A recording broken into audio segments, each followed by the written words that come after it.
Ya, Assalamualaikum warahmatullahi wabarakatuh. Selamat malam teman-teman. Malam. Selamat malam. Terima kasih karena telah berpartisipasi untuk kami. Terima kasih sekali karena tadi udah nunggu juga lama. Jadi kami ini mempresentasikan materi tentang fetish. Pasti semuanya udah pada tahu ya. Kalau yang belum tahu, baik langsung saja akan saya berikan kepada Anggiola. Terima kasih sebelumnya atas partisipasi teman-teman. Kami dari kelompok ilmu komunikasi yang bertemakan fetish ingin mempresentasikan materi mengenai ini riset kami. Kami harap kalian dapat berpartisipasi mendengarkan apa materi kami. Materi pertama akan dibacakan oleh Raini.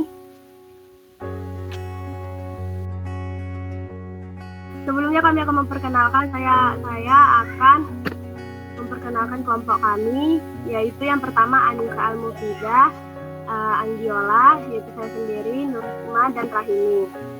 Selanjutnya materi akan dibacakan oleh Rahimi. Baik, terima kasih Anggi. Next. Hai semua, bagaimana kabar kalian? Baik. Apa itu fetish? Fetish merupakan sebuah kesenangan atau ketertarikan seksual terhadap benda-benda bagian tubuh yang umumnya tidak dipandang sebagai sesuatu yang seksual. Ditambah dengan gangguan klinis yang terjadi secara signifikan. Singkatnya, perilaku penyimpangan seksual jenis ini merupakan salah satu bentuk parafilia, karena seseorang dapat terangsang dengan benda-benda atau bagian-bagian tubuh non-seksual. Next. Penyebab timbulnya fetish. 1. Sebenarnya, hingga kini belum diketahui penyebab pasti dari fetish itu sendiri. Namun, sejumlah ahli menilai bahwa perilaku penyimpangan seksual ini terjadi dan berkembang seiring dengan pengalaman yang terjadi di masa kecil. Tepatnya, ketika suatu objek dikaitkan dengan bentuk gairah seksual yang kuat.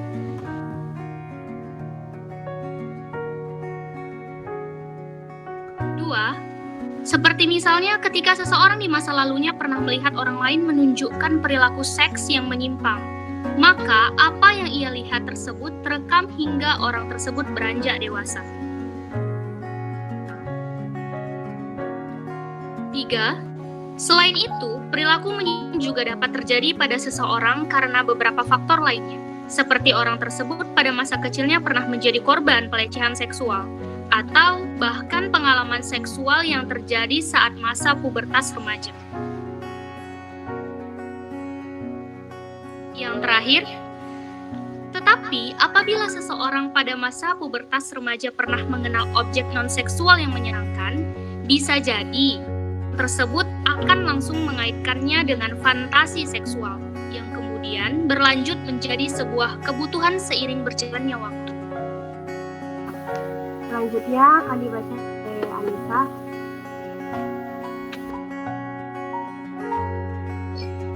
Nah, selanjutnya di sini ada gejala fetish. Yang pertama itu memiliki perilaku memaksa, kemudian bisa fokus dengan pasangan, kemudian melibatkan dan mengganggu orang lain, kemudian memiliki ketertarikan terhadap benda mati, objek tak hidup ataupun anggota tubuh manusia non genital. Kemudian ada mengalami distres atau gangguan kecemasan.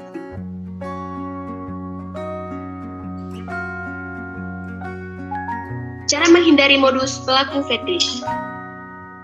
Yang pertama, langkahnya adalah jangan menerima ajakan orang yang tidak dikenal. Kedua, jangan menerima penawaran penelitian yang hanya beranggotakan Anda dan si peneliti. Terus, jangan merespon jika ada seseorang secara online meminta Anda memfoto salah satu bagian tubuh non-genital Anda dengan alasan apapun. Kemudian, jika Anda berada di salah satu ruangan yang di dalamnya Anda dan si pengidap fetish, lalu dia menunjukkan gerak-gerik tersebut.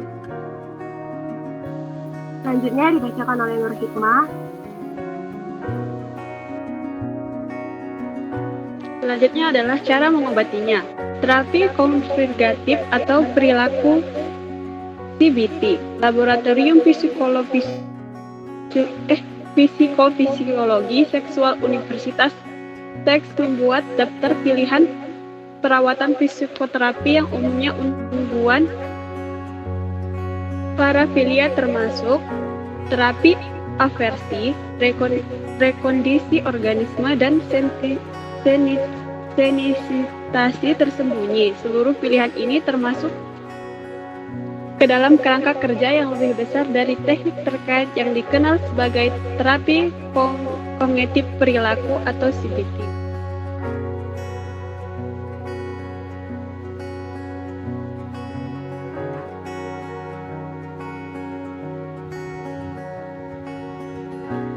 Terapi obat berkaitan dengan pengobatan psikofarman dari parafilia seks. Terdapat beberapa penelitian yang melaporkan tingkat dari beberapa pengobatan psikoterapik, termasuk antidepresan, antipsikotik atau anti kejang. Akan tetapi laporan ini biasanya dibatasi dengan laporan kasus serial atau merupakan penelitian kontrol.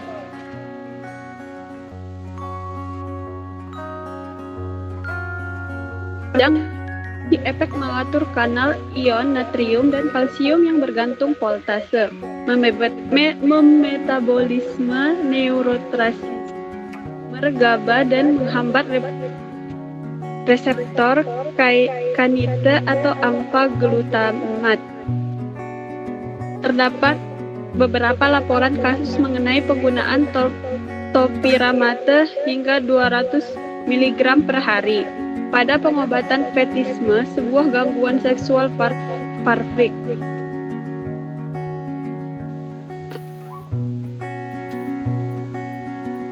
Selanjutnya akan dibacakan oleh saya sendiri.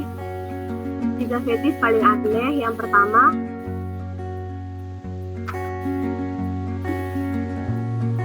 formikopolia atau fetis terhadap serangga. Yang kedua, hemorofilia atau fetis terhadap kecelakaan. Dan yang terakhir ialah kasmofilia atau fetis terhadap trotoar ataupun rongga-rongga buah.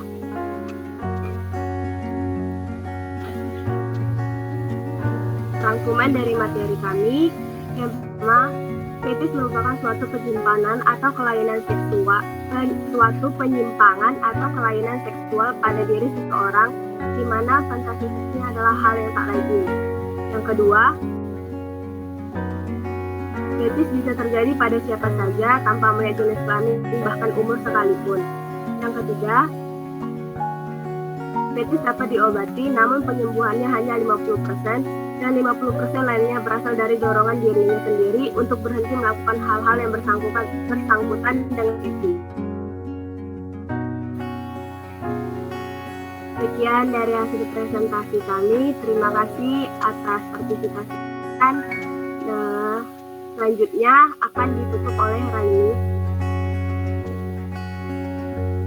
Ya baik, terima kasih kepada teman-teman semuanya.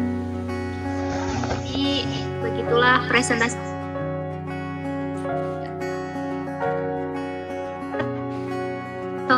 Saya bakal ke kalian diisi ya. Makasih, dadah.